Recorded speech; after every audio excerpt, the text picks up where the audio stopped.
Hello दोस्तों, नमस्कार। हमारे YouTube channel mastermind of physics में स्वागत है। दोस्तों, आपसे जुड़ने के लिए जो विलम्ब हुई उसके लिए हम क्षमा चाहते हैं।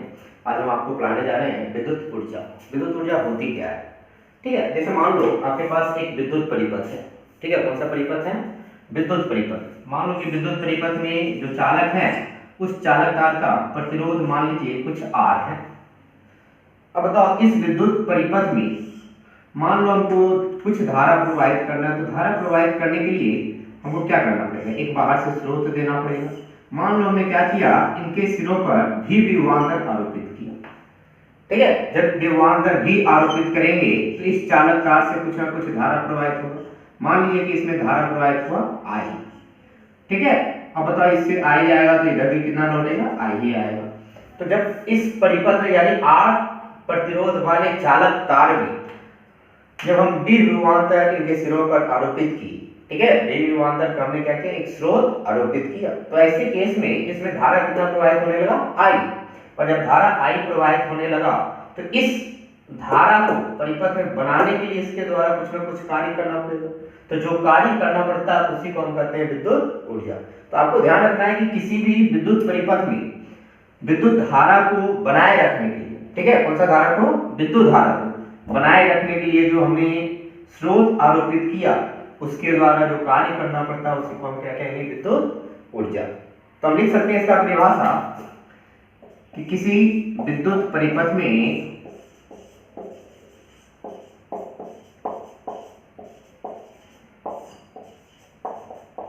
किसी विद्युत परिपथ में धारा को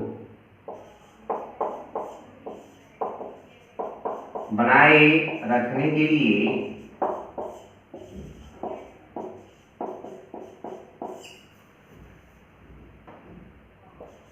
स्रोत द्वारा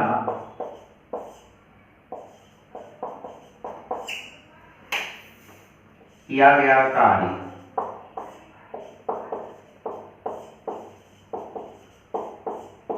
को विद्युत ऊर्जा कहते हैं।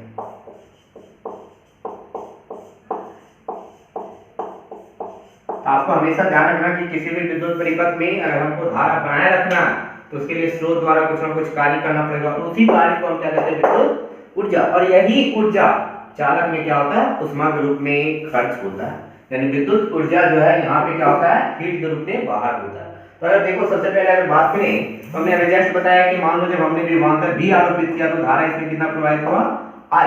तो अगर हम लिखना चाहें, देखो हम इसका यहाँ से कार्य निकालेंगे कैसे? तो सबसे पहले हम लिख सकते हैं कि t समय में, ठीक है, कितने समय में? t समय में प्रवाहित आवेश। तो जरा देखो, अगर हम यहाँ से निकालना चाहें t समय में प्रवाहित आवेश तो जरा ध्यान से देखेंगे। आपको हम कभी पढ़ाए थे कि I बराबर कुछ ऐसा होता है, I बराबर Q बाय T, यानी विद्युत धारा बराबर आवेश बटा समय। तो अगर यहाँ से देखो कितने समय की बात किया गया? t समय। तो t समय में प्रवाहित आवेश। तो जरा देखो, अगर q का मान निकालना हो तो q बराबर क्या आएगा? I इंटू टी, यानी विद्युत धारा गुना t। अब पढ़ चुके हैं कि कार्य बराबर होता क्या है। जैसे मान लो विभवांतर की बात करें तो v बराबर आपने पढ़ाया W बाय Q। तो W इक्वल टू क्या आएगा? V into Q। आवेश Q को चालक के एक सिरे से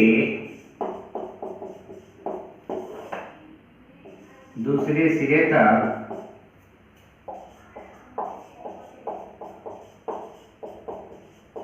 ले जाने में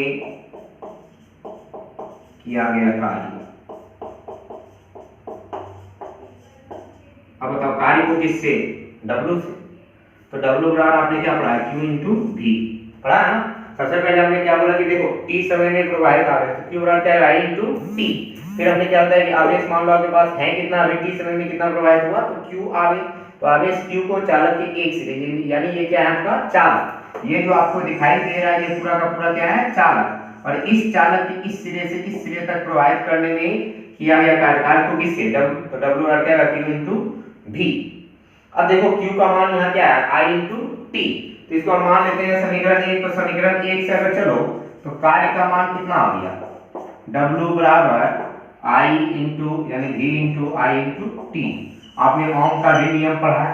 ओम का नियम क्या पढ़ा है, तो लिख सकते हैं कि ओम के नियम से, ठीक है, किसके नियम से, ओम के नियम से। तो V बराबर आपने क्या पढ़ा, I इंटू आर, यहाँ रख दो, तो इसलिए लिख सकते हैं W बराबर, जब I रखेंगे तो I इंटू क्या है I, तो I square R T,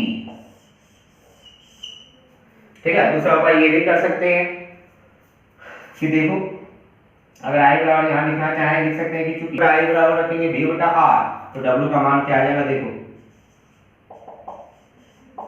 I बराबर V बटा आर, तो W बराबर क्या आ जाएंगे, जब I चूंकि क्या लिखेंगे I बराबर V बटा आर, अब देखो I बराबर V बटा आर रखेंगे तो W का मान में जब हम रखेंगे यानी कार्य, तो कार्य का 3 फॉर्मूला आएगा, I इक्वल टू V रखेंगे तो V square by R square, एक आर कट जाएगा तो V स्क्वायर भागा आर और इंटू क्या टी।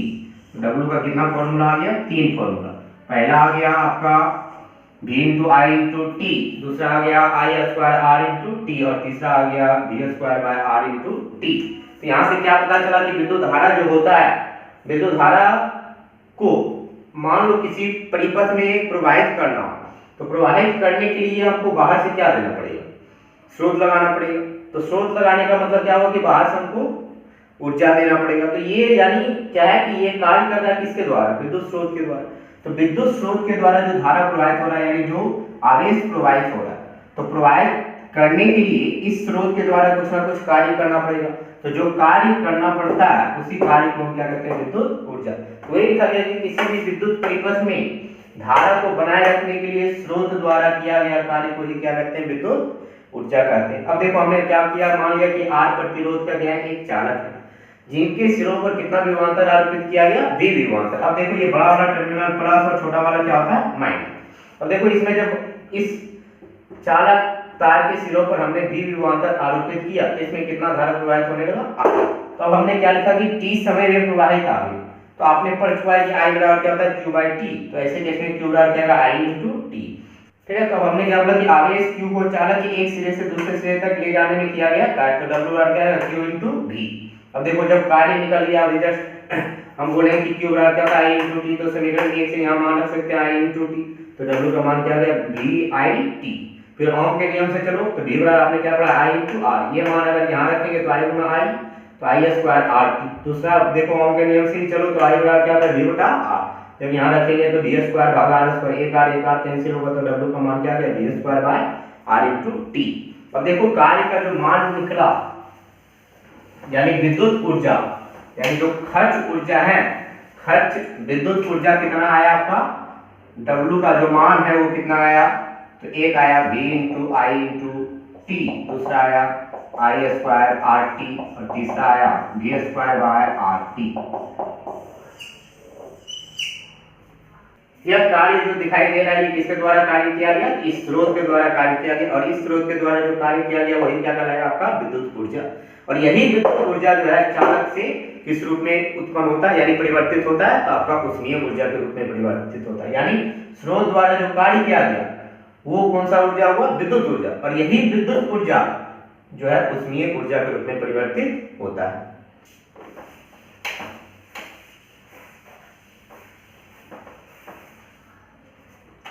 तो यहां से हम लिख सकते हैं, देखो जूल का नियम इसी में आता है, जूल का नियम।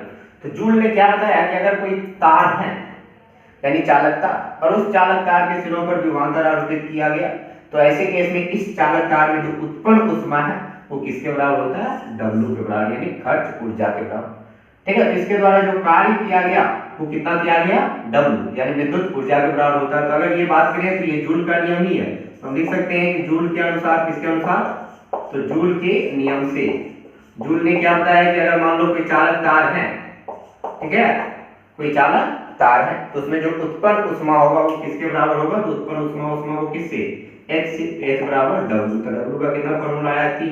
तो बताओ W बराबर क्या है, V into I into T, या फिर आई स्क्वायर आर टी, या फिर V square by R into T.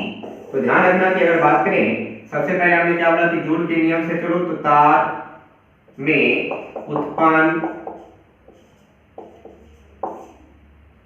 ऊष्मा, अब उत्पन्न ऊष्मा, ऊष्मा किससे, H बराबर किसके होगा, W। तो W का मान क्या है, यही आया। तो आपको सबसे पहला चीज ध्यान रखना है, हमने क्या बताया, ध्यान से सुनो। हमने क्या बताया कि ये जो स्रोत द्वारा जो कार्य किया गया, ठीक है, यानी विद्युत स्रोत द्वारा जो कार्य किया गया, ये कार्य जो है विद्युत ऊर्जा के बराबर होता है, और यही विद्युत ऊर्जा जो है उष्मीय ऊर्जा में परिवर्तित होता है। तो ये उष्मीय ऊर्जा के बारे में किसने बताया था, जूल ने।